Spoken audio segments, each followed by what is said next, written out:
Howdy, Mark Serbu, gun designer, gun nut. Yes, I'm a little under the weather today. I've got, I don't know, full-blown AIDS, COVID, RS, whatever, monkey. Can you even say monkey? Anyway, or maybe I just have a common cold. I don't know. But my voice is not quite as soothing as usual. I've been coughing a lot, and I feel a little crappy. But I just played a soccer game, so I'm obviously not that sick. Anyway, got a really interesting one for you today. I've got BFG-50 serial number 10 back here in the shop, and that's pretty awesome. It was made, as you can see here, made on July 19th, 2000. So that makes it 22 years and almost 5 months old. That's pretty crazy. All right, for you gun nerds, this is going to be super interesting. For the rest of you, just tune out now. All right, this is serial number 10. And this one I found in the screw-up rack, and yeah, barrel extension welder. Yeah, you want to see what that means? Look at that. That's the barrel extension of the horizontal lines about halfway down. That's supposed to be horizontal instead of frickin' angle. So I don't know how on earth you screwed that up, but I'm not going to impugn my welder on that, even though obviously it was totally him. But anyway, so here's serial number 10, and the first thing you notice is the angle here. We went from an angle, it was just a chamfer, went to a radius, and we did that right around the California rush when California banned the 50 BMG starting in January 2004. So I don't know, for whatever reason, oh, you know what it was. We were welding these. This had a slight overhang, and that was supposed to be the weld material. So the overhang, you fused all the way around here and melted it in. Well, during the rush to make these things as fast as we could during California, we found out that some of these, our welder, he was trying for these super delicate little welds, and some of them broke. And that's embarrassing when your gun breaks in half. My bad, your gun broke in half. So we ended up getting rid of the slight overhang that's going to be used as filler material, and we just went with it still has a slight overhang, but we use filler all the way around. Then we go around and fuse the filler after we've gone all the way around. So it's like super extra double welded. God, sorry, but I've got this cold. Okay, so that's the first change that you can see from serial number 10, the most obvious change. Another thing that's not super obvious is look at those freaking letters. Yeah, here we go. Look at how tiny. And it was after these were produced, I don't remember what year, but BATF came out with guidelines on engraving depth, and it had to be at least 3 thousandths deep. And I don't know for sure if those are. They might be, but God, if they are, they're on the ragged edge of it. Now you can see now we've gone from mechanically. Actually, this was laser engraved. We didn't have a CNC back then, but this is a really weak, old school laser. And damn, sorry. But these now, we have a fiber laser, a 50-watt fiber laser that we do these with. And it does a nice job. It puts the logo on there, and it puts the lotion on its skin. And, very nice text. We don't have to worry about, the CNC with the engraving bits dying all the time like they do. So that's a nice step up. It doesn't care about the depth or anything. It's just the same every time. It's perfect. A little slow, but it doesn't matter. We just fire and forget. Put on the laser, turn it on, and walk away. Now, the second thing that's obvious is look at the ejection port. This was cut from one setup, one rotation. So the end mill came in here and went around. Wait, am I climb or conventional? Here we go. Anyway, so yeah, that means that the cutter went straight in and it ran just a normal path like this. Now, if you look at the later ones, these sides are angled, so the cutter is actually pointing toward the center line of the part. So this thing actually got rotated on the 4th axis while it was being cut. And what you end up with here is consistent wall thickness of the port, which doesn't really matter, but it's cooler. I don't know, and that's an obvious change. Now, here's another not so obvious. You see the angle here? This is the primary extraction cam. Has a sharper angle, and I changed that. I don't even know when I changed that. Probably about 10 years ago. Not even 10 years ago. Because this had a very radical primary extraction cam, and it isn't exactly necessary. So what happens when the bolt handle comes up and wedges against there, it's more difficult since that is a steeper angle. This is a shallower angle, less force required, and it does the job. So the shallower angle that can get the primary extraction done, the better. And so that was a good change. Another thing, we used to actually go in here and square off the end of the bolt handle track with a file, and that's a real pain in the ass. So what we ended up doing in the future is like, well, why don't we just round off the corners on the bolt handle and we'll just leave a radius there. Wow, what a great idea. This doesn't really change the little hinge there. That was obviously fused on with no filler. This has filler, and that's still kind of random. It's supposed to get filler on it, but every now and then they'll get done without it. It's not super essential. Here's a big change. Went away from the cheese grater, people called it, to the one that was more like what's on the BFG-50A.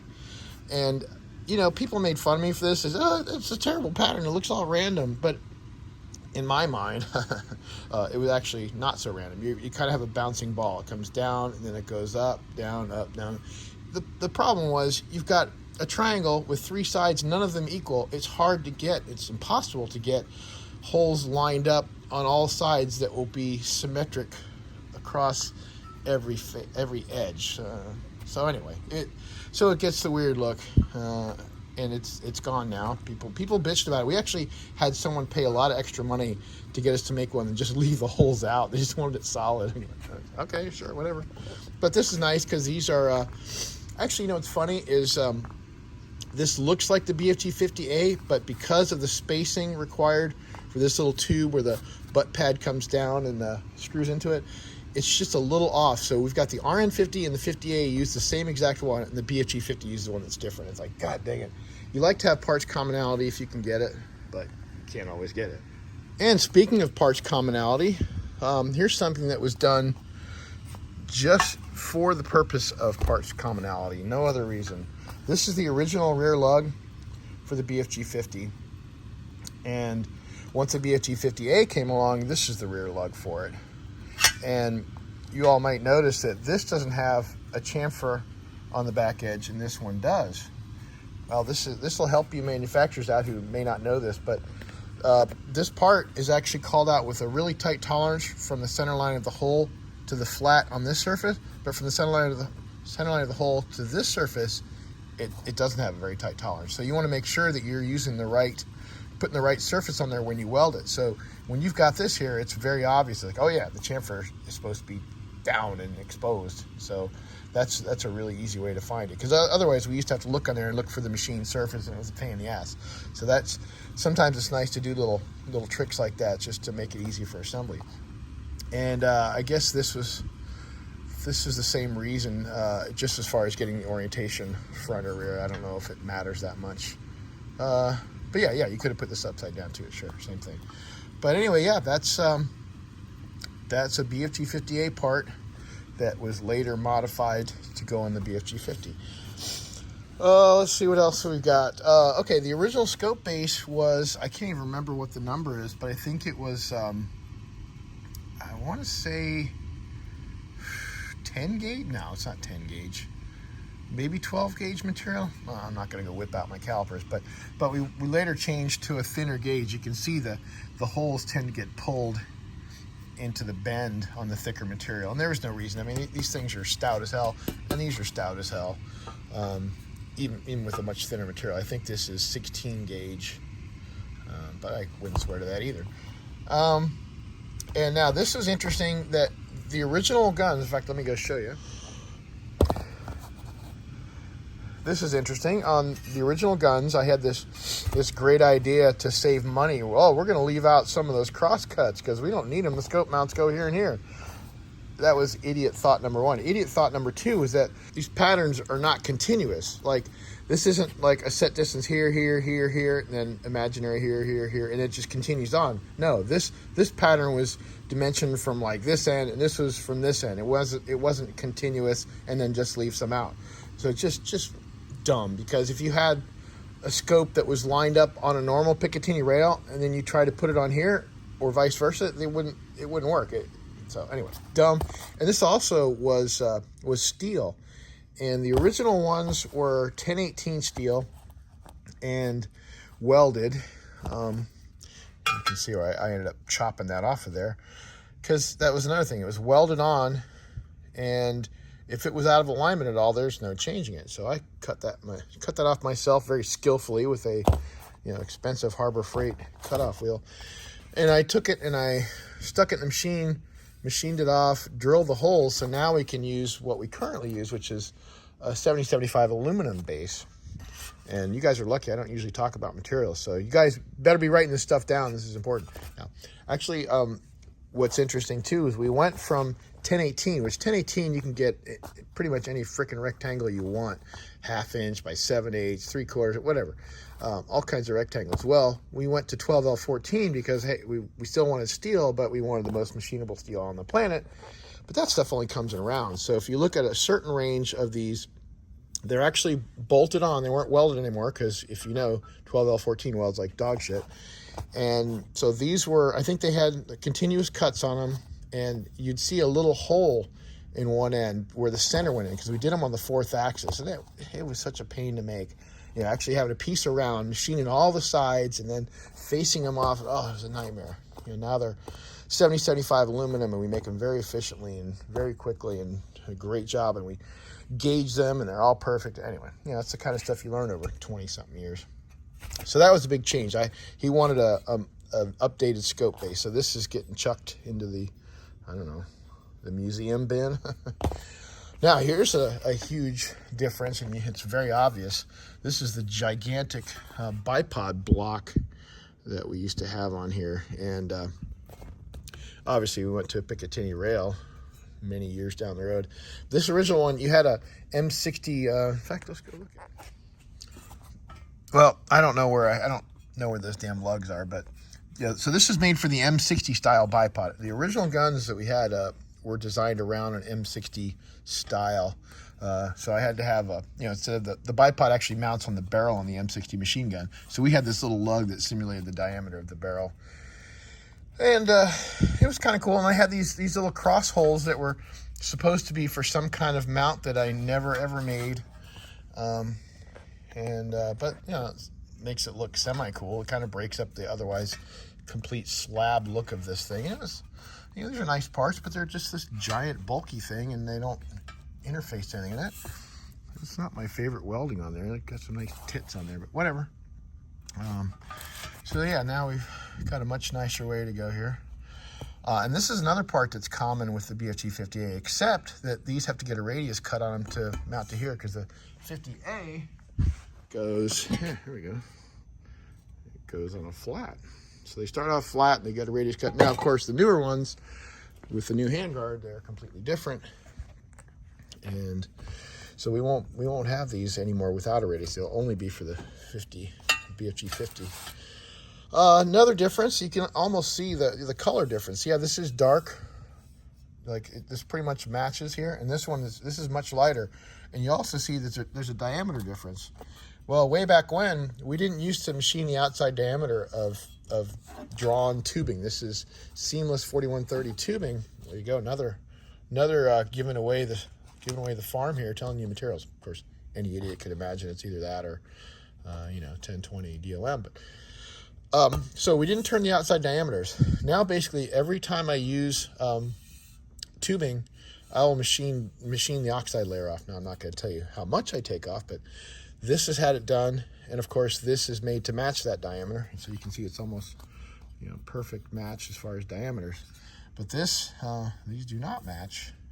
Same with this. This was not OD machined, and also I think the original 50 guns were actually honed inside. So these first ones, man, the bolt is so slick in them. It's just it's like butter. But you can't tell from here. But yeah, we got away from that because these are not DOM, but seamless tubing is beautiful inside anyway, so it's kind of absurd to have to do that. But the main reason we were doing it is they were warping and heat treat. But yes, and they are heat treated. I'm giving that away, but I'm not telling you any more than that. But yeah, we just figured out a way around the heat treat warpage over the years. Yeah, this looks, this one's kind of a little rough looking, but luckily it doesn't matter. So what else do we got? Yeah, this is 22 years old, 22 years and 5 months old, and it's virtually the same as this, except for these tiny little details. Now, butt plate, almost, they're pretty much the same. The Terminator butt pad, I really like these. They're really nice and squishy. And this company went out of business, I think around 2000, the 2008, 2009 crash. I think they couldn't hack it anymore. These are really nice. And it's funny because they're so squishy and soft, and you'll find this with a lot of the Barrett ones too. They'll tend to, like, as there's weight sitting on them in your safe, they'll get screwed up, and they just completely turn to crap. But this he must have kept this in a case and not had weight resting on it, because it's still good. Oh God. Get rid of this cold. Okay, here you go. This is interesting. Let's look at the bolts. 20 years versus now. This is super interesting. I know you got to be a real nerd to get interested in any of this stuff, but luckily I am a real nerd. This is kind of cool. This is did we make the head? Yes, we didn't. We made all of this, and if you look at the cutout, you'll see how different it is. And the main reason that it looks so weird, and you see how this has a nice radius all the way around. It's because this was made on a true 4th axis. The cutout went completely around, and because you're rotating all the way around, you're able to go around with a corner rounding tool to break that edge.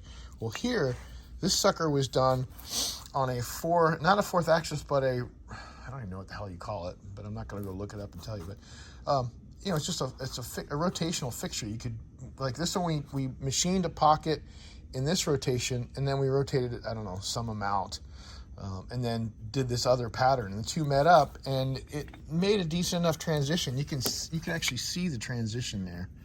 Tell me that's not interesting.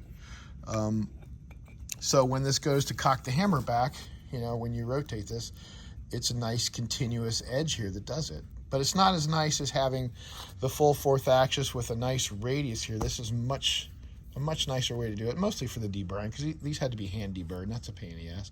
Plus, when you're rotating the bolt on the fourth axis, you only have to go as deep as the wall thickness.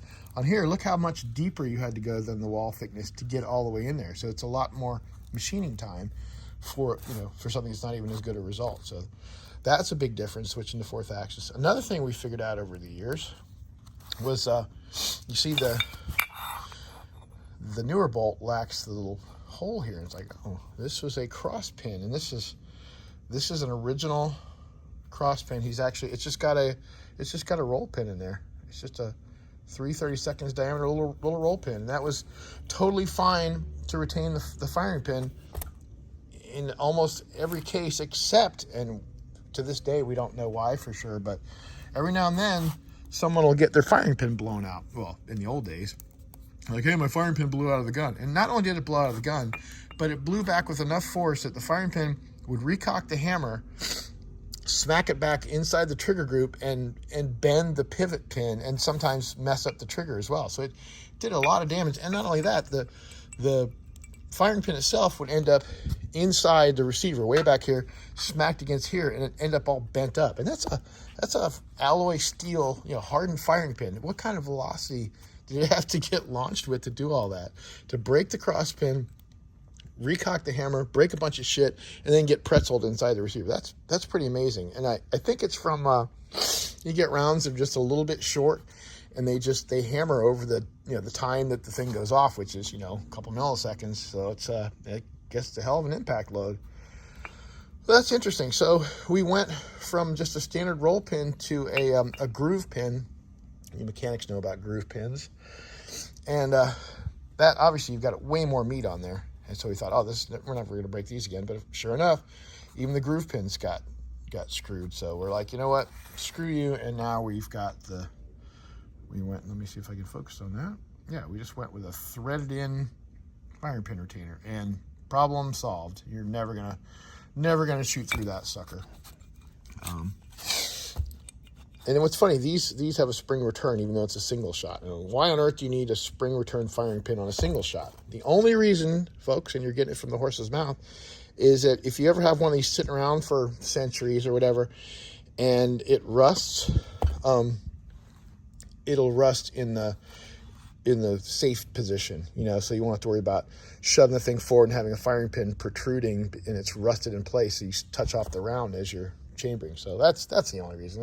That's really far-fetched, but you know, whatever. Here's another big difference with the bolt bodies. We used to fusion weld here, and also, by the way, we'd this hole, no, that didn't line up. Yes, it did. Yes, we had a cross hole in here, so that's how we lined it up. It's like, okay, well, you got a hole here and you got a hole in the bolt head, so that's how we lined it up. And then we'd fuse weld all the way around here, not fusion weld. We would not put any filler in there, and you can see afterwards we would just buff it down, and that was a pain in the ass. Individually buffing these was just stupid. So now, you know, years later, we said, wait, here's a great idea. We'll just groove both parts. We'll have a groove and fill it up with filler, and then we go on the machine. And I've showed this in previous videos. In fact, seek it out if you care, because it's kind of interesting. We just machine it down, and it looks beautiful. And you don't have to worry about, oh, did you buff it enough, or is it going to rub too much because you didn't get it buffed all the way down? It's just a much better way to go. And also, these have a, and this is also covered in the other videos, there's a locator pin. Oh, in fact, there it is right there. It's a stainless steel locator pin, and I talked about why that is in another video, but it also gets plug welded in, so you can't see where it is except for what the difference it makes on the finish. Now, here's another you know, keep parts commonality as much as you can sort of thingy. You'll notice the original firing or ejector retainer, standard, you know, it's out toward the edge, and it's got, you know, there's a flat machine there. Okay, come on, focus. There we go. Maybe not. There's a flat machine. There we go. And you just drive that little pin in there. But the island there, the amount of meat left to retain that spring pin, it's not a whole lot of material. So it doesn't matter with this. It mattered on the semi-auto, and we changed it, and we moved them inboard. And this is, is this, yeah, this is inboard also. See, that was out towards the edge. You can only go so far out towards the edge. You run out of meat.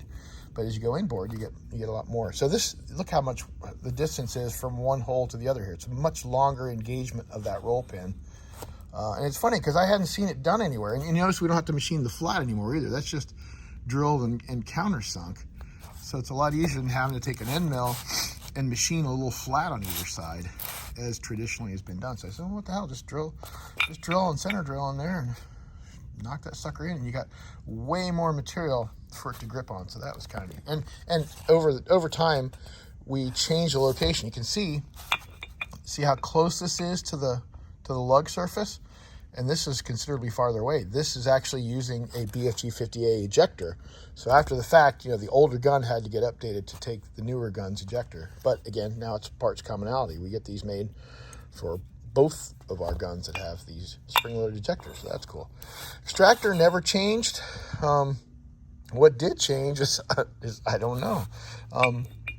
Something changed, because this is a pile of about 140 extractors that are listed. They were listed in our, you know, didn't quite hack it area, and it's maddening because, you know, we've literally made we're going on almost 3,000 of these, and I need another hand.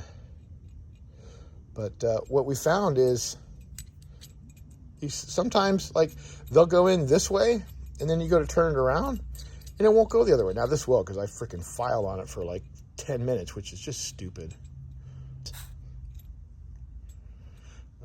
Anyway, yeah, so now it works, but it's like, what changed? And you look, you check all the parts, they all check out okay, but they don't work together. And, you know, it's funny, in the gun business, they say, oh, well, you don't know anything until you build 100 guns. And then those people, after a while, they say, well, you really don't know anything until you build 1,000. Well, here we are at, you know, almost 3,000, and, you know, 22 years later, and here's a stupid problem that's popping up. So you just never know in manufacturing, folks. This stuff comes up and bites you on the ass at any time without warning.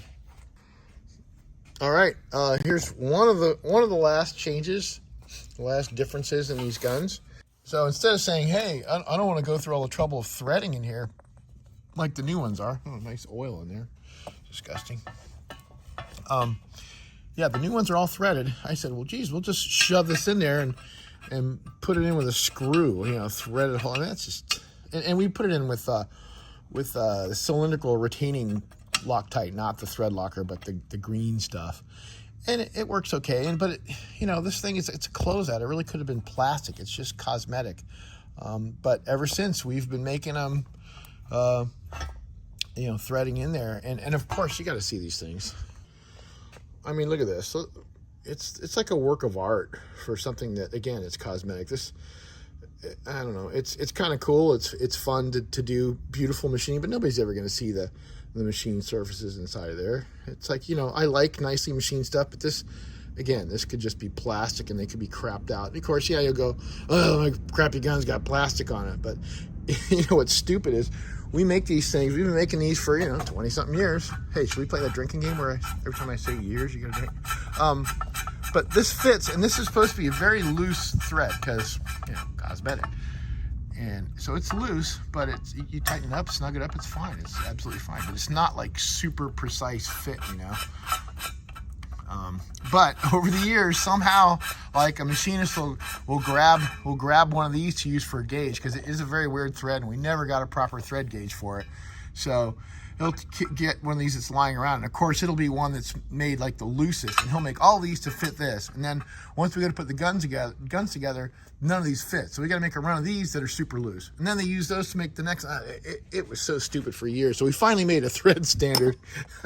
Yes, super obvious things that you think of later. And yeah, it's not that we didn't think of it. Sometimes you just don't have time. You're running around putting out fires for, 20 years or so.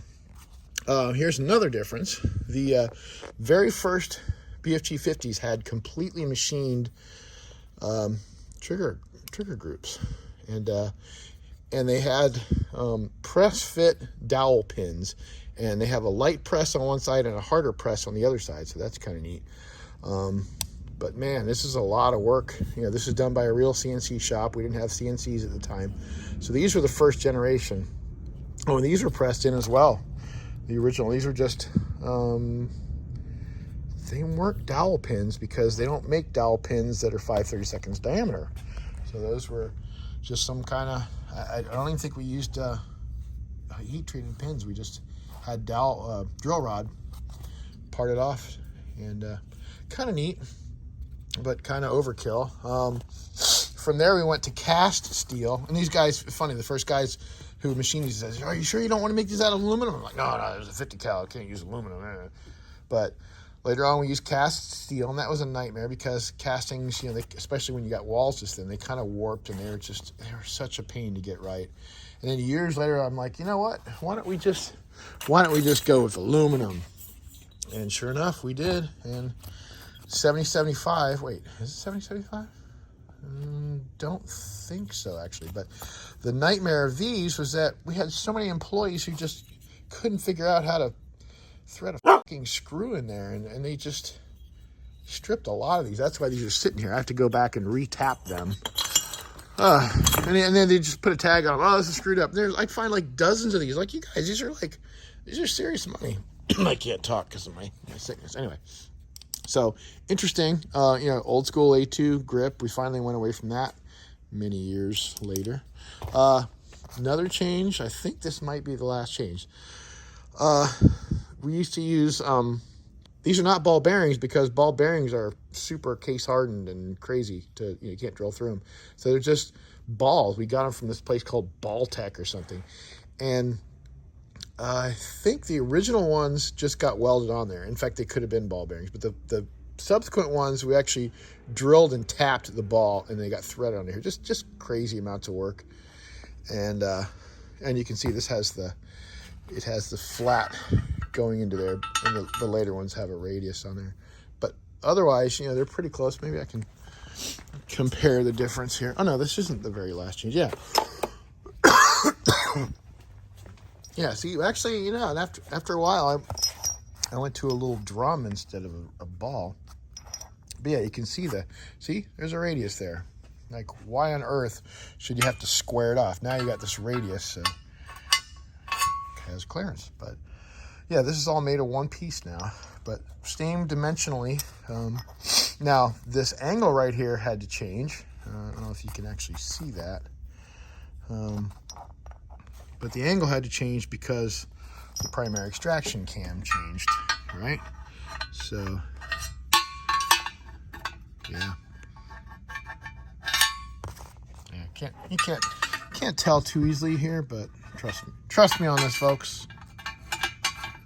Yeah. So anyway, that's neat. Now the last, oh no, they're still there. This video is way too long. I'm sorry, but you know this is gonna be pure porn for some of you and pure bored to death for others. Here is the original muzzle brake, and man, these were like way better than no brake, like way better. But as soon as I came out with the shark brake, it was like night and day. And of course the original shark brake had, you know, I just made the cutouts look like shark gills. That's why I call it the shark brake. I wish I'd copyrighted that name, not that I really care that much, but so the shark gill look, it made a whole lot more area, so a whole lot more ability to throw the hot plasma back and, you know, do its job of being a brake. And they're still the same length. It's a big old piece of metal. But now look, years later, this was made for the semi-auto, and again, parts commonality. We said, well, what the hell? We'll just use these on all of our guns. Look how much shorter that is. That's like an inch shorter, which you don't think about it, but you know, getting these things to fit in a case is kind of a pain in the ass, and you take an inch off there, and that makes a big difference. And these ports made a lot of difference. And these are actually really good material, heat treated, because I found out early on with the semi-auto, the original wall thickness I had between these cutouts, it was not enough, even as strong as they were. So I had to up the strength and up the thickness, because these would explode after a while, like 400 rounds. It was interesting. I'm sure I'll cover that someday. Barrels, way back when, we didn't have CNC machines to contour the barrels. They were contoured by the barrel vendor for us, and they would actually grind. They would actually grind the ODs after turning, because if you've ever machined something long and skinny, you'll understand the desire to do that. One thing I see that's changed is this thread length is a lot shorter than it is now. In fact, no, I'm not going to go grab a barrel. Just trust me on that. But not much of a crown on there. Just a little crown. But these are made by Lothar Walther, very nice quality. Same chamber, and we refinished this, and just like the rest of the gun, and a final semi-interesting story about my buddy who owns this particular gun. He was the computer science professor for either one or both of the guys who founded Google. Man, it's like if you could go back in time and kill Hitler. Just kidding, Google guys. Oh, you want to get demonetized on YouTube? Yeah, make a joke like that. Probably not. It was vague enough, and anyway. Well, folks, thanks for watching. That went way longer than I'd hoped, but you know what? It's kind of interesting stuff, and 50 years from now, or 5 years from now when I'm dead, this will be kind of interesting. And look back at it's something semi-historical. I mean, a lot of people own these things. It's kind of neat to see some of the thought processes that went into it and some of the changes over the years, I think, and hopefully you think. Let me know in the comments. Did you think this was way too long and you want your time back, or was it cool? And yeah, just as the usual, let me know. Appreciate you as always. Like, subscribe, and get me to 1 million subscribers. Just kidding. I don't work hard enough to get 1 million subscribers. I have a serious day job. And anyway, but thanks again. Take care. Catch you next time.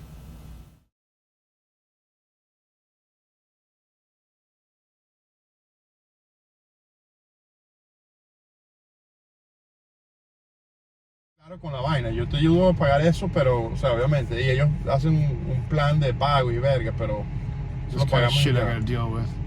Fucking Hispanics in my car. It's like, pero cuando vengas hoy lo hablamos. In America, fucking speak English. I do speak English, motherfucker. Hey, I'm talking to the camera, motherfucker. I'm whiter than you are, Fuck bitch. You. I'm not even close. Put your arm out. Look, I'm whiter, man. I'm fucking whiter. Oh, and by the way, the dead computer thing, people misinterpreted what I meant about that. Okay, the computer died, Hard drive took a crap, whatever. But all the data, all my design stuff, oh my God, I've got that on probably at least 5 backups, including offsite backups, encrypted, whatever. It's crazy backed up. But this was just, it had a program on there, a CAM software that I was using mostly for lathe stuff. And, you know, I lost that. And the install discs are around here somewhere, but I just don't care. And I needed to upgrade anyway. So it was actually a good thing. So there you go.